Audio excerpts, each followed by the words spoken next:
Welcome. My name is Jill, and this is my story vlog. You're going to hear a little bit of what's real, a little bit of maybe not quite, but either way, it's going to be a bit of a story. I'll explain more in just a tiny bit. If you want to participate, follow the links below. Any kinds of postcards or letters you would like to send, I think that would be awesome and fun. And with that, deep breath. Welcome to my story. Dear Zoe, I got your postcard from Texas. I imagine by the time I'm looking at this and then responding, you're long gone. There's so much going on right now, I don't even know how you can make a decision about where you want to report from. Between China, Russia, the collapse, the COVID, the Civil War, the racism, the on and on and on and on of it all, I'm a little overwhelmed. I don't know about you. I'm trying to do my deep breathing and walk through it, but the reality is it's just getting to be all a bit too much. In the last letter, I told you I was hoping that you'd help me focus, that I could give you my ideas, I could use you as a sounding board to just pull everything together and create a narrative so I'm not all over the place. And in the time since I've last written you, a lot has happened. So the short recap is, miracle, the white trailer sold. I had actually just made the decision to keep it. A guy called up, didn't argue about the price, didn't ask any questions. Ironically, it was just a few miles from where I spent the winter. Came out, put the money down, drove away. So there were so many ideas I had for that white trailer if I kept it. And now that it's gone, I have to say there's relief in only having one car and one trailer. But there's also a loss of a lot of potential. But at the same time, the whole world has opened back up. It's very different trying to drive one trailer someplace than to shuttle two back and forth. So any idea I had for my future is now up for grabs. But at a practical level, I've made tremendous progress in this last month or so, getting my things sorted, getting some sense of stability of how I can live inside the trailer, and only having the last few days testing my capacity to deal with extreme heat, no refrigeration, losing a battle with either one mouse or 5,000, I can't tell. It doesn't matter how much poison I put out. They won't go in the trap. And they keep coming back.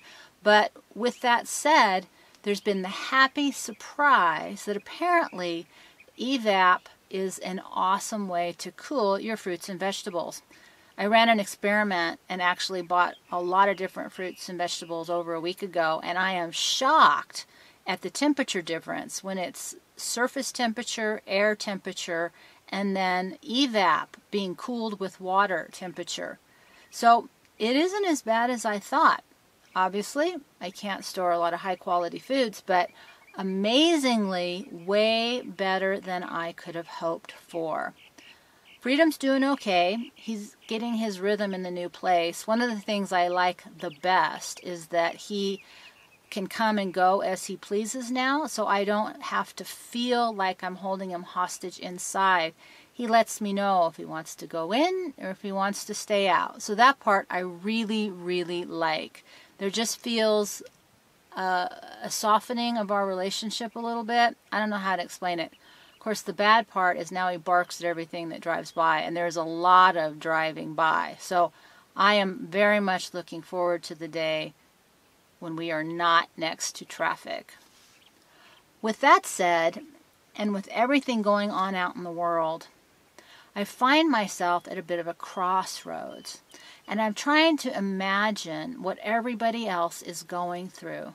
Because what's different to me about this moment in time than any other one that came before, when I lost everything in 2008 to 2010, it was happening to just a few of us. So the world was normal. I could have my problems, but there was still some level of normalcy out in the world. But now everybody's having problems. Every system is collapsing, and the future is really scary. And that brings me to the title of what I wanted to really talk to you about in this letter. And that's what I'm just calling my last days. You know, I was thinking a lot about my time on YouTube, and one of the problems that I found was I was trying to tell a story in real time, but you can't get the facts always to sync up with where you want to go with the narrative. You can't draw conclusions when you're in the middle of the crisis. And you can't do a time lapse, because in movies and books, they cut out the weeks, the months, and the years where nothing happens.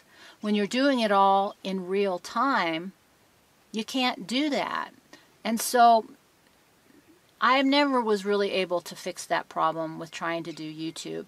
And so I had made the decision, like I share with you, I want to put it all in a book, because the other problem I think I had with YouTube was there was never a resolution. You know, every good story has an ending, whether it's a happy ending, an ambiguous ending, or a sad ending. And so I've really been spending time thinking about what my ending of this process was. And for me, it was a happy ending. But I don't think anybody else can see that. And so it's just something I have to know, and nobody else will.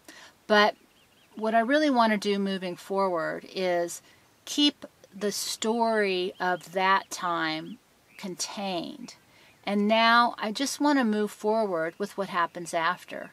You know, a story is told with an introduction, establishment of the characters and the situation. You create a crisis or a conflict, and then you have a resolution. And so all I did was thrash around with an incoherent narrative and an uneven storyline. And so I can't fix that by going back and retelling things. So that was going to be, or that will be, depending on what happens, the book. But what I can do is start over, and that's what I want to do now. Because even after you finish watching a book, or watching a movie, or reading a book, there's always that question, well, whatever happened to the characters after that, right? I mean, we got to see this whole thing happen, and then there was a conclusion, you know, fade out, the end, run credits. But what happens next? And that's what I really think I'm going to focus on now with these videos on YouTube and other areas, is what happens after the story ends. Because for me, that's what's happened. You know, I've got my resolution. I got my happy ending. I fulfilled my mission. I completed my purpose. And I've spent quite a bit of time recently asking myself that question. Okay, now what? Because in my endless seeking and search for truth, I got my answer. It didn't set me free, it didn't save anyone, and it didn't solve every problem. But what it did do is it stopped me from having to ask questions. It explains everything. And so a life without questions for me is almost as bad as a life without food, air, and water. I don't know how to be in this world without asking questions and learning. And so at this point, while I'm not asking the big questions, I am asking a very simple one. And that question really is, what do I want these last days to be for me? Because while I feel completed in my personal crucible journey, while I feel like I've risen from the ashes, why in my mind it feels to me like the end of the caterpillar to the butterfly journey. I am out of the cocoon, my wings are starting to fill with fluid, and I'm gaining strength to take off and fly. But that's the end of the journey. After you can fly, what is next? Because once you do fly, the end is very close. And as I feel completed in a personal journey, I'm witnessing what I see humanity's crucible journey going into full swing. And I know it's not just me that feels this way. I know there's so many people that are scared, confused, struggling, not just with the basics of life, but how to make decisions in the face of everything changing faster than you can say, what just happened? And so as you run around the country trying to solve the problems at the practical level, looking at the situations and the events of this world, I really stopped. I let that go. That was our division in the road. We went two separate ways. I wonder if that was enough for you. Was your compelling need to go find the truth out in the world satisfying? Because my compelling need to find the truth beyond the world was. I really hope that you will find peace in your last days with all of this. Because I don't think anything about it is going to be very peaceful. And I don't think any of it's going to be very easy. And I really know to the core of my being, it's not because you're not smart enough or strong enough or rich enough or spiritual enough or evolved enough or enlightened enough or prepared enough or defended enough. I just think this is humanity's crucible, and we are part of this process. Because the other thing that I just know, no matter what happens, the way this story ends, is everyone dies and the sun goes boom. As much as we prepare and plan for every contingency that's going on out in the world, at the end of this cycle, everybody dies, almost, and the sun goes boom. Humanity is at the end of a season and a cycle. We are entering the end phase of that crucible journey.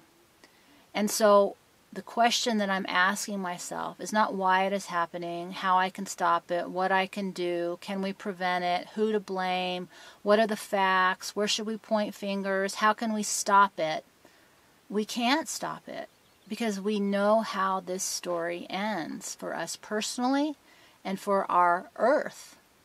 Everyone dies and the sun goes boom. So the only question I feel like I've got left is, how do I want to spend my last days? Whether it's a week, a month, a year, or less or more, I don't know. Nobody does. But that's the question I'm asking. I would love to know what your answer is, Zoe. How are you going to spend your last days? Are you going to run around and keep searching for the truth out there? Or are you going to find a corner of the world to tuck into? I don't think there's a right or wrong answer. One of the best compliment I ever got at the very beginning of this journey was, you're a real badass. And somebody recently said the same thing to me. And I thought, I love the way that feels. I always felt like I was strong and badass. But at this point, I don't think I'm going out in a blaze of glory.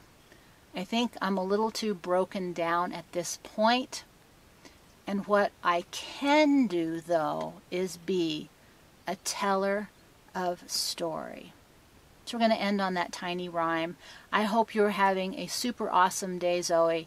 And I can't wait to see where you land next, what you're working on, but more importantly, how you're answering that question for yourself. How are you going to spend your last days? Okay, if you made it this far, awesome.